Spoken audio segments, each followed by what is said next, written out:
प्रभुपाद श्रील प्रभुपाद जय गुरुदेवा जय गुरुदेवा जय। हे दुनिया वाले, क्या तेरे मन में समाई, काहे को दुनिया बनाई।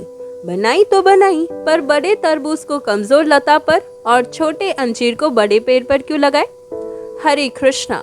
Welcome to your very own channel Srila Prabhupada Ashray. हम अक्सर अपनी लॉजिकल थिंकिंग कैपेसिटी से अपने आसपास होने वाले सिचुएशन को एनालाइज करते हैं एंड कंट्रोल करने का प्रयास भी करते हैं, पर जब वो सिचुएशन हमारे कंट्रोल से बाहर हो जाते हैं तब हम भगवान की शक्तियों का सहारा लेते हैं। आज हम आपको ऐसे अद्भुत किस्सा सुनाते हैं जिससे आपको भगवान की शक्तियों के साथ उनके द्वारा किए गए प्रयोजन पर भी विश्वास हो जाएगा। एक बार एक बहुत सुंदर ठाकुर जी का मंदिर था। उस मंदिर में ठाकुर जी की त्रिभंग रूप में विग्रह विराजमान थी। उस मंदिर में प्रतिदिन बहुत सारे श्रद्धालु आते थे, कुछ शिकायतें लेकर तो कुछ इच्छाओं को लेकर। छोटा जीव हो या बड़ा, वो दयानिधि सबकी सुनते थे। उसी मंदिर में एक भक्त था जो मंदिर की प्रतिदिन सफाई का कार्य करता था। वो देखता था भगवान अपने सारे भक्तों की मन की बातें बिना थके सुनते थे। उसके मन में एक विचार आया और वो भगवान से बोल पड़े, हे दयानिधि, आप रोज अपने भक्तों को दर्शन और उनके मन की बात सुनते हैं बिना क्षणिक आराम किए। हे मुरारी, कृपया आप आराम कीजिए। आपके बदले मैं आपका रूप धर के खड़ा हो जाता हूँ और आपके भक्तों को दर्शन देता हूँ। तब भगवान बोले, ठीक है, पर मेरी एक शर्त है कि तुम जैसे चल रहा है वैसे चलने दोगे, एक शब्द नहीं बोलोगे, परिस्थिति में हस्तक्षेप नहीं करोगे। तब वो भक्त भगवान की शर्त को मान जाता है और ठाकुर जी का रूप धरकर भक्तों को दर्शन देने के लिए खड़ा हो जाता है। उसी दिन बहुत सारे श्रद्धालु आए भगवान के दर्शन के लिए। उनमें से एक अमीर आदमी भगवान के दर्शन के लिए आया। उसने दर्शन लिया और भगवान को दंडवत प्रणाम किया। दंडवत प्रणाम करते वक्त उसके जेब में से पैसों से भरा हुआ बटुआ गिर गया, पर उस अमीर आदमी का ध्यान अपने गिरे हुए बटुए पर नहीं पड़ा और वो चला गया। उसके तुरंत बाद एक गरीब आदमी आया जिसकी बीवी 9 महीने की गर्भवती थी।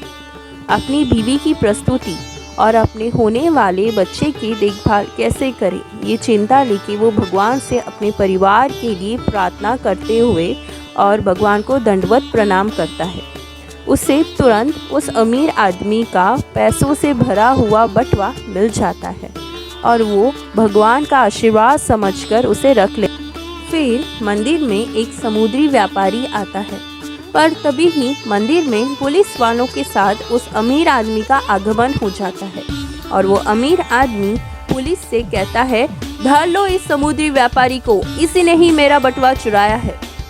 एक निरपराधी व्यक्ति को सजा क्यों मिले, इसके लिए भगवान का वेश धारण किए हुए सफाई कर्मचारी बोल पड़े। उन्होंने सच बोला और कहा, अमीर आदमी का बटुआ वो गरीब आदमी ने लिया है, समुद्री व्यापारी निर्दोष है। अपने इस न्याय से वो खुश हो जाता है और संध्या काल में जब भगवान आते हैं तब वो अपने इस घटना को और अपनी न्याय की कहानी बड़े शान से भगवान को सुनाते हैं।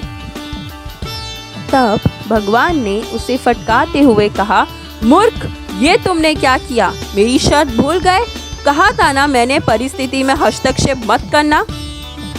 तब वो सफाई कर्मचारी भगवान से कहते हैं, हे प्रभु, क्षमा कीजिएगा, पर किसी निरपराधी व्यक्ति के साथ अन्याय होते हुए कैसे देख सकता था।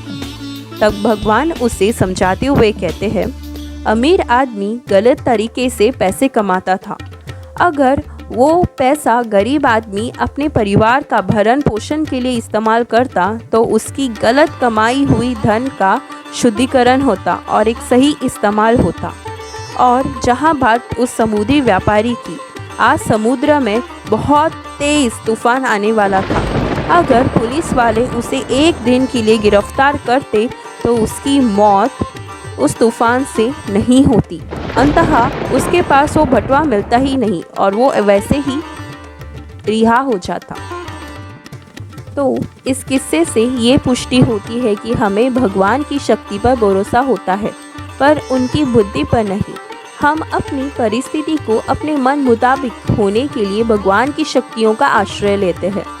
श्रीपाद आइंद्र प्रभु अपनी book the heart of transcendental book distribution में बहुत सुंदर सा उदाहरण देते हुए कहते हैं, अगर कोई कुत्ते के सामने हड्डी फेंक दे तो कुत्ता हमेशा हड्डी के पीछे भागेगा।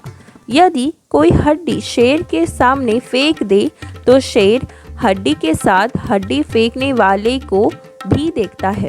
एक स्वादिष्ट संभावना एक स्वादिष्ट इकाई मानते हुए, उसी प्रकार एक भक्त सिर्फ परिस्थिति को ही नहीं, परिस्थिति को पैदा करने वाले भगवान और उनके द्वारा प्लान्स या प्रयोजन को भी देखता है।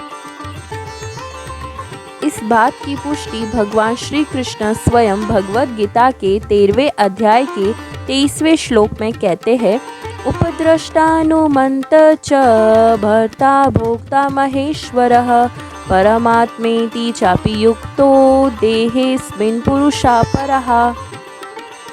तात्पर्य, इस शरीर में परमेश्वर भी रहता है, उसे साक्षी, अनुमति प्रदान करने वाला, सहायक, परम भोक्ता, परम नियंता और परमात्मा कहा जाता है। तो अगली बार जब आपके मन में ये विचार आए, हे दुनिया बनाने वाले, क्या तेरे मन में समाई, काहे को दुनिया बनाई, बनाई तो बनाई, पर बड़े तरबूज को कमज़ोर लता पर और छोटे अंजीर को पेड़ पर क्यों लगाए, तब आपके मन में भगवान के लिए बहुत सारा कृतज्ञता का भाव आना चाहिए। यदि हमारी बुद्धि के मुताबिक तरबूज लता के बजाय पेड़ पर होते तो हमारे सिर पर दे गिरते। तो अंतः दीन बंधु दीनानाथ, मेरी डोरी तेरे हाथ। आपका बहुत बहुत धन्यवाद। हरे कृष्णा। कृष्ण देव भवन्तं वन्दे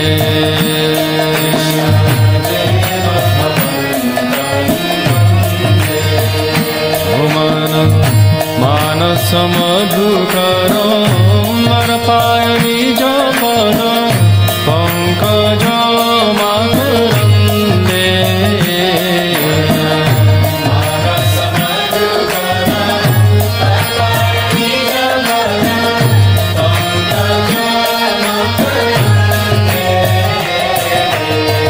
देव भवन्तं